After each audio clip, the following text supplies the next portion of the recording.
تو اللہ تعالیٰ فرماتا ہے انما ولیکم اللہ، سب سے پہلا جو تمہارا دوست ہے ہونا چاہیے، اور جس کی دوستی ایسی ہے کہ اس میں کوئی بے وفائی نہیں ہے، کوئی غلط کاری نہیں ہے، کوئی تمہیں نقصان کا شائبہ تک نہیں ہے، فرمایا وہ سب سے بہترین اور پہلا دوست تمہارا میں ہوں، اللہ رب العزت، وہ ذات کے جو وحدہ لا شریک ہے،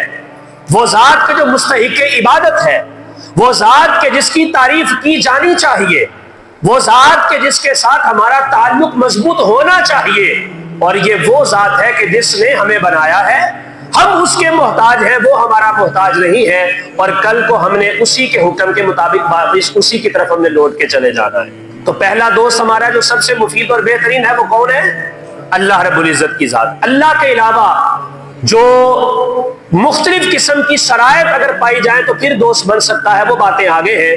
بغیر کسی شرط کے، بغیر کسی حیل و حجت کے، بغیر کسی سوچ بچار کے، بغیر کسی مشورے کے، سب سے پہلے تم نے جس کو دوست بنانا ہے وہ دوست وہ ہے جو حقیقی تمہارا دوست ہے، اور وہ اللہ رب العزت کی ذات بابرکات ہے۔